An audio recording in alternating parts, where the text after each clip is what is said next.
Bismillahirrahmanirrahim. Assalamualaikum warahmatullahi wabarakatuh.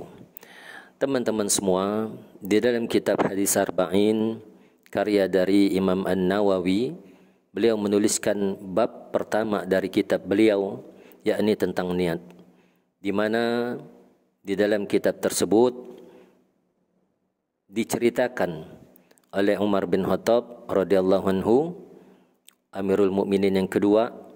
Beliau bercerita bahawa Rasulullah sallallahu alaihi wasallam bersabda, kata Rasulullah sallallahu alaihi wasallam, innamal a'malu binniyat wa innama likulli imri'in ma nawa. Faman kanat hijratuhu ila Allah wa rasulih fahijratuhu ila Allah wa rasulih. Wa man kanat hijratuhu lid-dunya yusibuha aw imra'atin yankihuha fahijratuhu ila ma jara ilaihi. Kata Nabi sallallahu alaihi wasallam bahwa segala sesuatu ini, perbuatan kita ini harus dilandasi oleh niat. Dan orang kita, setiap dari kita ini akan ditanya tentang niat kita masing-masing.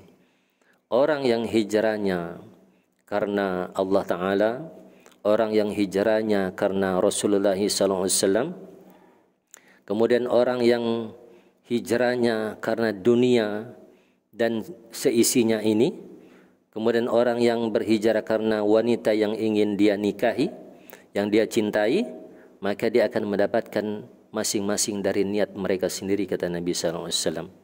Karena ketika sahabat-sahabat dari Nabi sallallahu alaihi wasallam berhijrah dari kota Mekah ke kota Madinah, maka tidak semua sahabat ini berhijrah karena Allah Ta'ala dan Rasulnya. Ada yang berhijrah karena dunia. Jadi dia ingin berdagang di kota Madinah, ingin mendapatkan harta yang berlimpah di kota Madinah, dan Allah kabulkan doa-doa mereka yang hijrah karena itu. Kemudian ada di antara sahabat Nabi ini hijrahnya karena wanita yang ingin dia cintai.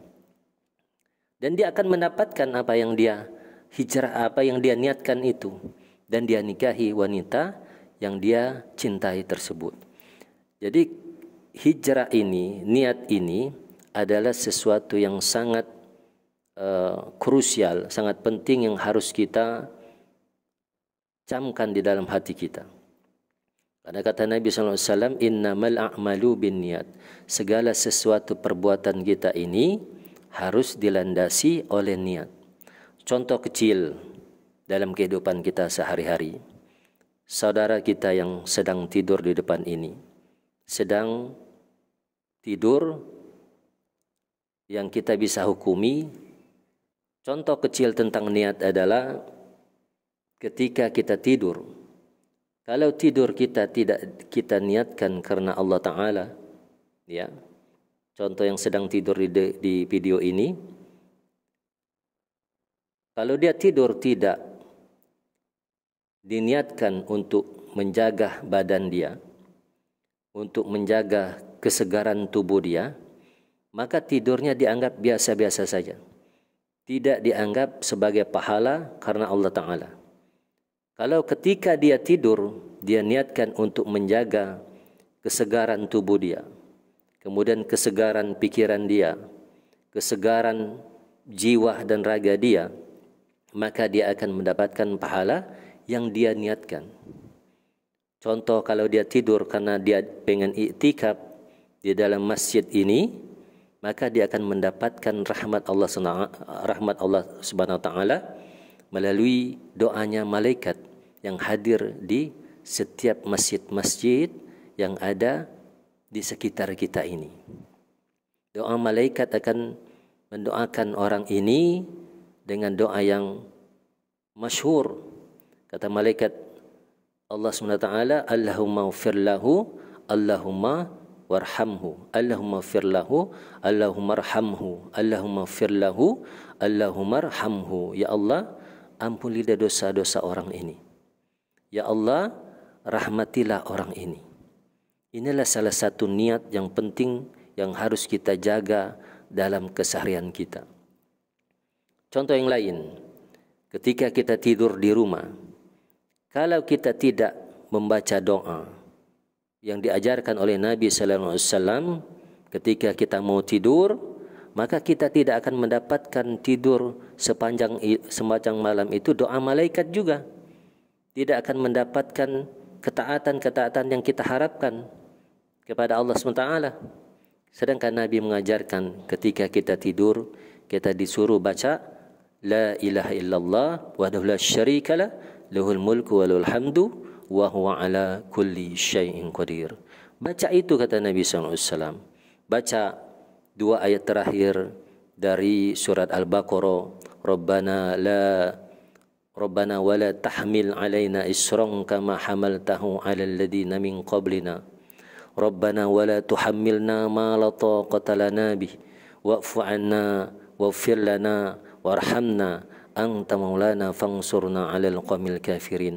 Baca ayat terakhir dari 2 ayat terakhir dari surat Al-Baqarah ini. Maka niscaya Allah akan cukupkan dunia kita ini, kata Allah, kata Nabi sallallahu alaihi wasallam. Banyak lagi doa-doa kita sebelum tidur. Ini adalah salah satu contoh bagaimana ketika kita mengenal sunnah ini, kita akan mendapatkan keberkahan hidup. Kita akan mendapatkan kesuksesan hidup. Kita akan mendapatkan ketenangan hidup. Karena apa? Yang menjanjikan ini adalah Allah dan Rasulnya. Maka dari itu teman-teman semua, mari kita mengenal sunnah-sunnah Rasulullah SAW ini. Di dalam Al-Quran dikatakan, A'udzu billahi minasyaitonir rajim, wasari'u ila maghfiratin min rabbikum wa jannatin arduhas samawati wal ardh u'iddat lil muttaqin. Ayo bersegera, kata Allah SWT. Bersegera kita mencari ampunan Allah SWT, yang ampunannya banyak sekali fasilitas yang Allah berikan kepada kita semua. Dan kita berusaha untuk mendapatkan surga yang kata Allah SWT seluasnya langit dan bumi, diperuntukkan untuk orang-orang yang bertakwa. Untuk itu teman-teman semua, mari kita mengenal sunnah, mari kita mengenal Allah, mari kita mengenal Nabi-Nya Allah SWT, Nabi Muhammad SAW. Sehingga setiap gerak-gerik kehidupan kita ini menunjukkan ketaatan yang diberikan oleh Allah SWT kepada kita semua. Demikian, mudah-mudahan bermanfaat bagi kita semua. Akhirul kalam, Assalamualaikum warahmatullahi wabarakatuh.